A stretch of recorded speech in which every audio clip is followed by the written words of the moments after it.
President. I rise today to speak about TikTok, which, well, I think people all here know that we've been having a lot of attention about TikTok, a lot of debate, a lot of discussion, a lot of action by the Supreme Court. But now I think people are getting a little clouded on the path forward. I want to be clear that last year, the U.S. Congress passed a law requiring ByteDance to sell TikTok. The law requires that sale to shut down all government backdoors by the Chinese or attempts by them to influence the algorithms that could affect U.S. citizens or U.S. military. It requires that the sale to end the Chinese government influence over TikTok's content recommendation algorithm. This law also requires the data sharing with the Chinese government must end.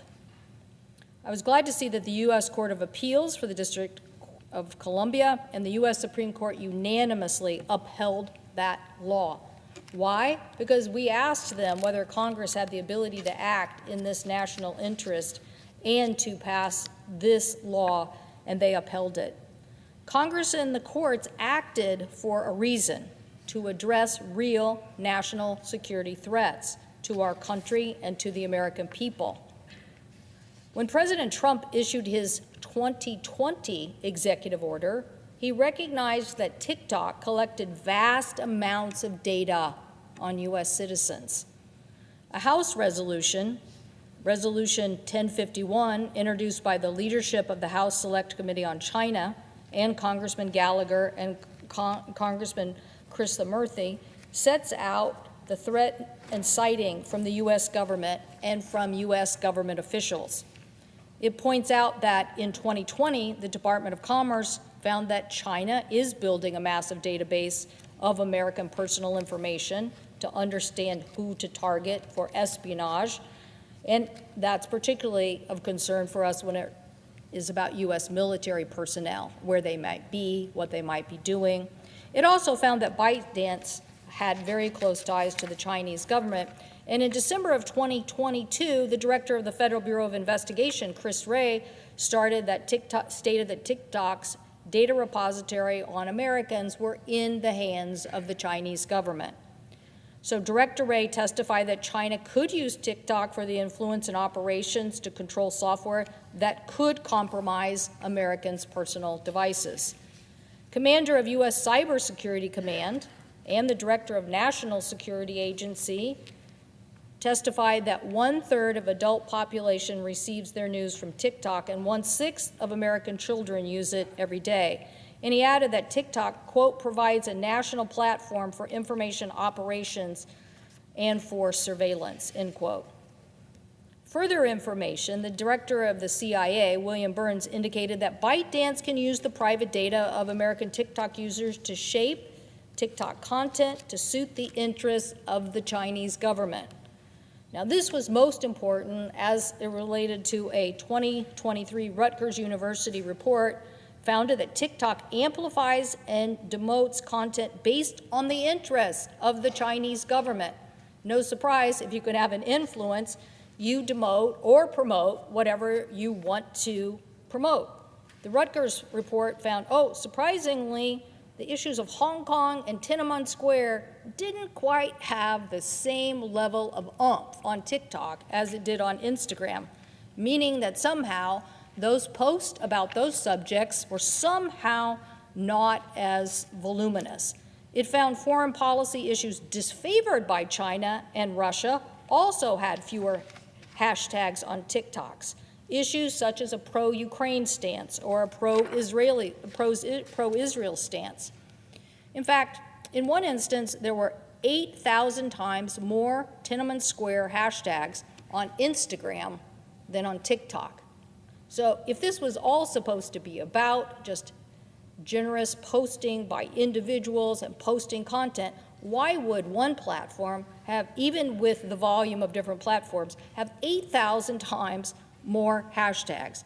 Well, I'm sure the Chinese government doesn't like to talk about Tiananmen Square. I'm pretty sure they don't like to talk about the Uyghurs, genocide, or other issues. There were 750 times more pro-Ukraine hashtags on Instagram than on TikTok.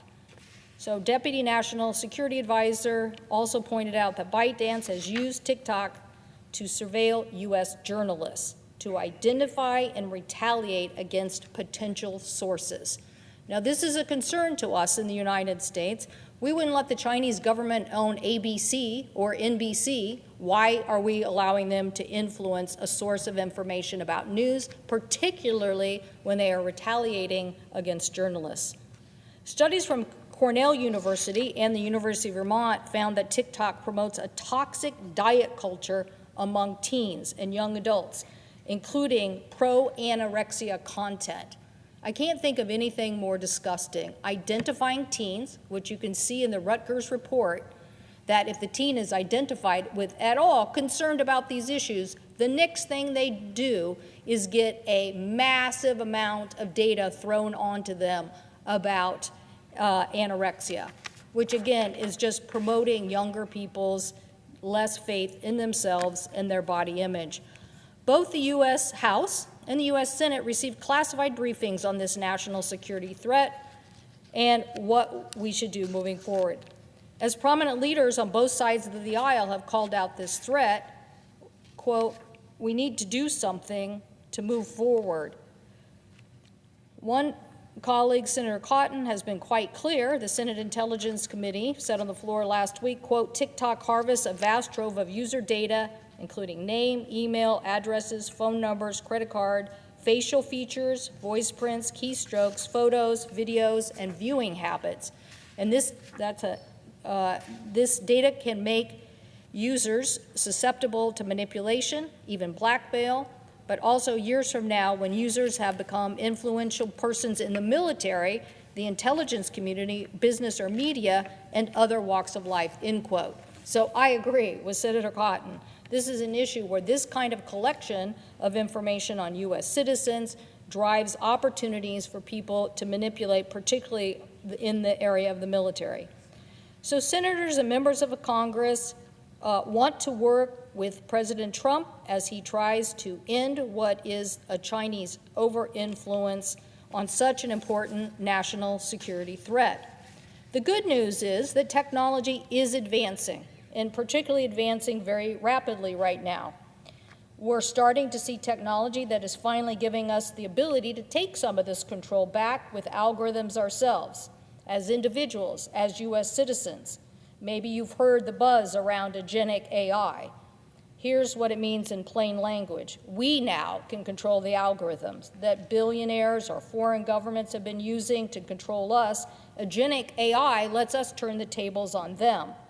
We can now use AI to take in massive amounts of information from the internet from all sources and then apply filters that we want to see, that we choose for ourselves, so that we only get the information we want to see and not what somebody else wants to do with our information.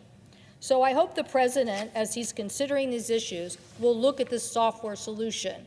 I don't know that a joint venture with the Chinese is going to rectify this issue about the algorithms. They can't continue to own and influence this process. But U.S. innovation and U.S. ownership can drive us forward, can drive a better experience for our young people. Believe me, this is an issue about young people. Our youngest citizens of America shouldn't be the source of information targeted at them to undermine them, to basically create insecurities in them, and to promote ideas that we do not believe in the United States. So I hope that the President and I hope our colleagues here will encourage us to resolve this issue. We've given every tool possible now. It's time to get this into the hands of U.S. innovators and move forward. I thank the President, and I yield the floor.